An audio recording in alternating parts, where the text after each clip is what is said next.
Hello YouTube, this is BoneCarlos coming to you live with another vlog type thing. Now before I get started, I'm just going to go ahead and give off a special little message. I recently got my 50th subscriber, and his name would be Chang8814, I believe is what it was.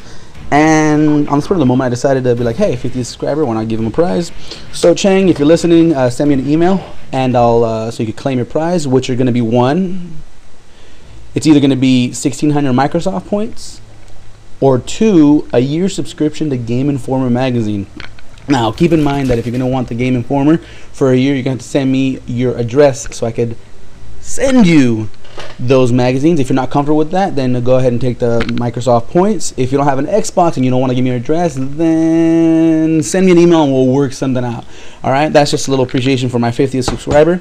And you guys, who's ever listening to these videos, look forward to something like that every once in a while. I'll decide for some reason to give out a prize. You don't have to do anything. You don't have to like my video. You don't have to subscribe. You just have to do something that I say, and it's not going to be anything too extraneous. So there's that. I'd also like to point out that if you guys want me to talk about anything at all in these Black Ops videos, leave a comment down below. I'll talk about whatever you guys want. If you guys want me to do something specific in any of these videos, go ahead and leave a comment about what you want me to do. Either a specific class or a weapon that you guys would like me to find an optimized class for it. Just nothing too crazy. I mean, don't go out and say you want to see a quadruple wall bang, because remember, people, I'm not that good. So what I'm going to be talking about today, thanks to Nicotine/Ruin F20. Is my opinion and my take on Modern Warfare 2 versus Black Ops. Just a quick, easy compare and contrast. And let's go ahead and get started. So first off, we're gonna go ahead and talk about single player mode. Very easy, very simple. Now before we get started, I'm just gonna like to point out that, to be honest, I haven't beaten and completed the Black Ops campaign. So I'm just gonna try to give an unbiased opinion on how the story ends, just my ideas of how the story impacted me rather on what the story is. So if you guys don't want to listen to any kind of spoilers, skip ahead a couple minutes and I'll try to not spoil anything for you. Now right off the bat, I'm going to say that I enjoyed Modern Warfare 2's storyline better than Black Ops. There's a few reasons for it, and artistically, story-wise, I felt that the impact it had on me, Modern Warfare 2, obviously, was a lot greater than Black Ops. You had a lot of returning, not a lot of returning characters, but some returning characters from Modern Warfare 1 to Modern Warfare 2, which automatically gives the edge to Modern Warfare 2 over Black Ops. I mean, you have some pretty good characters in Black Ops, but for me, in Black Ops, y'all kind of were stereotypical gung-ho soldiers with really no substance behind them. I mean, you had your CIA operatives, you had your basic grunt infantry units, you had your captain, you had this, you had that, but there wasn't really anything big. I mean, not like Modern Warfare 2, where you see your character from the original game, Soap, becoming your commanding officer. You have the Price returning. You have a great character with General. The guy that gets pissed off because the nuke went off in the first game, and you could kind of see his pain and his decisions on why he did what he did. So the character wise, I think that the Modern Warfare 2 characters were a lot better. They had bigger set pieces, bar none, in Modern Warfare 2. I mean, you remember when you were in space, an astronaut, and you were all of a sudden a nuke goes off. You remember that point. You remember leaving the trenches and seeing the White House in flames and an order coming through that you had to retake it. You remember no Russian. You remember when Price sent off the nuke into space. You remember when they were parachuting down into the suburbs of Washington, I believe it was, or Baltimore, one of the two. And I didn't get that from Black Ops. I mean, if I think hard enough, I'll be like, oh yeah, when he was in the plane and it fell on the cliff and he had to hold him off, or when the Viet Cong were rushing up the hillside and you had to take down those barrels. I mean, I remember that if I really thought about it, but they don't really like hit me, if that makes any sense. So there's my take on the character and the story wise, and there's a couple of mechanic issues that I didn't really enjoy in Black Ops, namely the respawning enemies.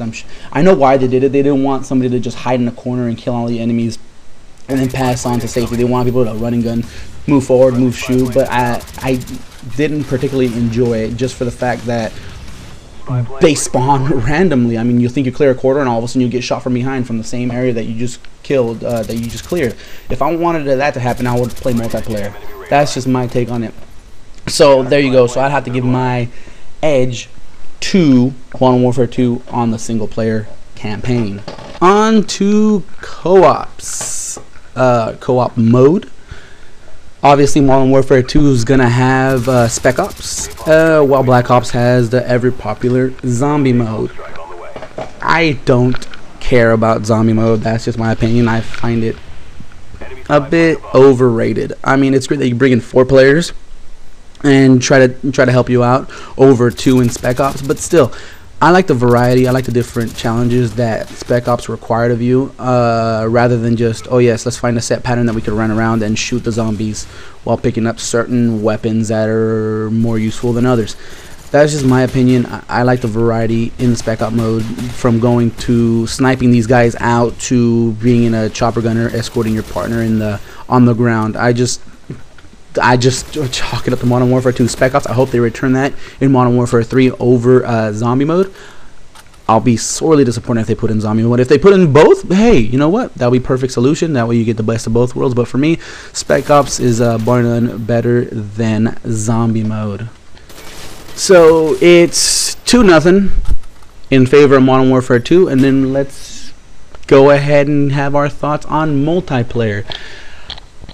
I will give the edge to Black Ops on the multiplayer mode, but it was a close. It was really close. I would like to point out that the kill streaks, I love the way they were handled in Black Ops. It was, I think, perfect the way it was handled in Black Ops. You had to get the actual kills to be able to unlock that kill streak, not like a 7-11-25 in Modern Warfare 2 where you call your Harry up and from there it's easy train to Nukeville most of the time. I like the fact that you actually had to get those 11 kills to get your attack dogs. You don't have to get an napalm strike that gets you an attack chopper that gets you the attack dogs. I love that you have to get 11 kills to get those attack dogs, and it really gives you a sense of how good of a player you are. The perks, I believe, are pretty much evenly balanced. They took out, obviously, stopping power to take care of all the camping that was happening in Modern Warfare 2. I mean, you still got camping in Black Ops, but it's not as prevalent that I've noticed. And it's a lot easier to counter camping in Black Ops than it is in Modern Warfare 2. So, and then the guns, obviously, I feel like they're all balanced out. There's nothing way too overpowered, just ones that people say they like better than others. You know, AK-74U. There's just really no overpowered weapons in either game. The maps are pretty standard. There's obviously going to be spots where it's like, oh my god, a bad spam opponent, oh my god, he's head glitching, but you know that's going to be in every single first person shooter out there. People are going to find it, people are going to exploit that.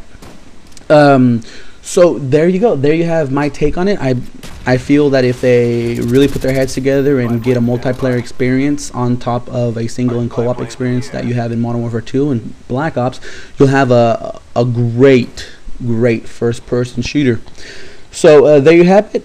I hope you guys enjoyed. If not, leave a comment down below to let me know what I can do to make these videos a little bit more entertaining. And thanks for watching. Leave a comment down below just to say hello. I love saying hello, you guys. I love saying hello. So catch you all later, and see you next week.